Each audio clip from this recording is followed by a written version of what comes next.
भाजपा ने सत्ता के लिए भगवान श्री राम को बेचा और फिर सत्ता के लिए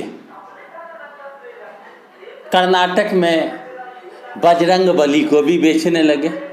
मोदी जी स्वयं जो देश के प्रधानमंत्री हैं, जिन्हें विकास के काम पर भरोसा है, लेकिन चुनाव जीतने के लिए जय बजरंगबली की जय का नारा लगाना पड़ा। आप देख रहे हैं खबर बिहार 24। मैं विवेकानंद यादव। आप मेरे चैनल को अब तक अगर सब्सक्राइब नहीं किए हैं तो लाल बटन घंटी दबा कर सब्सक्राइब कर ले, वीडियो को लाइक कर दें। मैं बता रहा था कि 10 तारीख को कर्नाटक में मतदान होना था।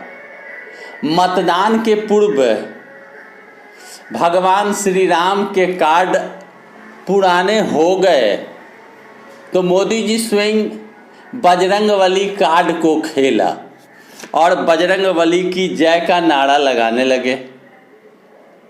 यह भारत के प्रधानमंत्री जो स्वयं कहते हैं कि देश प्रगति की ओर है, देश 75 साल का नया देश है, देश आगे बढ़ रहा है, तो विकास की बात को करने के बजाय मोदी जी स्वयं भगवान श्री राम के कार्ड को खेलते खेलते अब बजरंगबली के कार्ड को खेलने लगे। इस कार्ड के खेले जाने के बाद भी भारतीय जनता पार्टी और मोदी जी को लाभ नहीं हुआ, क्योंकि जिस तरह की एग्जिट पोल सारे गोदी मीडिया के द्वारा चलाए जा रहे हैं, उस गोदी मीडिया की अगर बात करी जाए तो उस मीडिया का कहना है कि भाजपा कर्नाटक से चुनाव से बाहर हो चुकी है, भाजपा के मतदाता कांग्रेस की ओर झुकाव है और कांग्रेस की पूर्ण बहुमत की सरकार बन रही है। किसी ने 110 से 140 बताया, किसी ने 105 से 130 बताया, किसी ने 120 बताया। यानी गोदी मीडिया के द्वारा स्पष्ट किया गया है कि 244 सीट में बहुमत से ज़्यादा सीट कांग्रेस को आ रहा है। कर्नाटक के मतदाता बजरंगबली के नाम का गुणगान करने वाले मोदी जी को नकार दिया, ऐसा गोदी मीडिया का कहना है। हमने पहले भी बताया था कि कर्नाटक में मोदी जी का जादू नहीं चलेगा।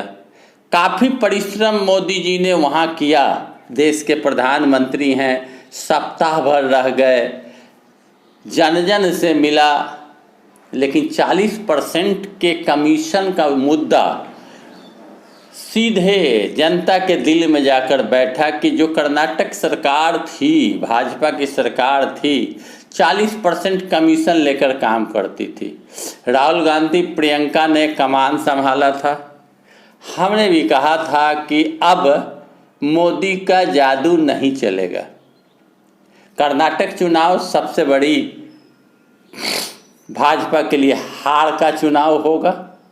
कर्नाटक में भाजपा की हार होगी, गोदी मीडिया का एग्जिट पोल है।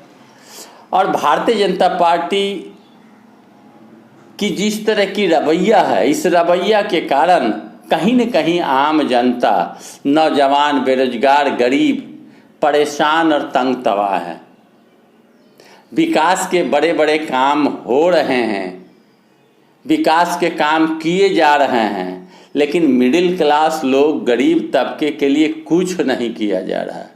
बड़े बड़े पुल पुलिया बन रहे हैं, 4 लेन 5 लेन बन रहे हैं, लेकिन आम लोगों को लाभ नहीं हो रहा है। बड़ी बड़ी कंपनी ठेका लेती है, बड़ी बड़ी कंपनी काम करती है, लेकिन लोगों को लाभ नहीं है।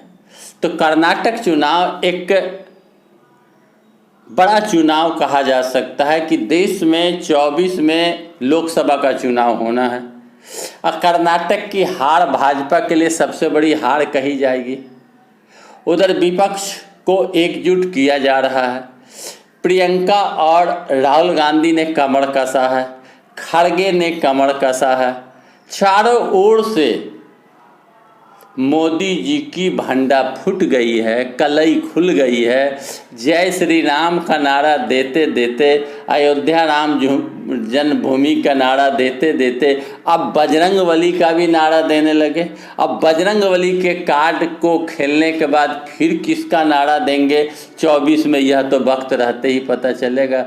तो मिला जुला कर यह मैं बता दूं आपको कि कर्नाटक चुनाव भाजपा के हाथ से निकल गई। मतदाता ने मत दिया है, 13 तारीख को गिनती होगी। गोदी मीडिया का दावा है कि कांग्रेस की सरकार बन रही है। मैंने भी कहा था कि कांग्रेस की सरकार बनने की प्रबल संभावना है, क्योंकि मोदी जी के झांसे में अब लोग नहीं आवेंगे। बड़े बड़े वादे, झूठे वादे अब लोग नहीं सह सकते। दिमाग में अब जगह नहीं कि मोदी जी को लोग बर्दाश्त कर सके। तो मेरा वीडियो कैसा लगा? अच्छा लगे ना लगे तो भी वीडियो को लाइक करें, चैनल को सब्सक्राइब करें और कमेंट बॉक्स में अवश्य लिखें। दोस्तों यार मित्रों को शेयर करें। धन्यवाद।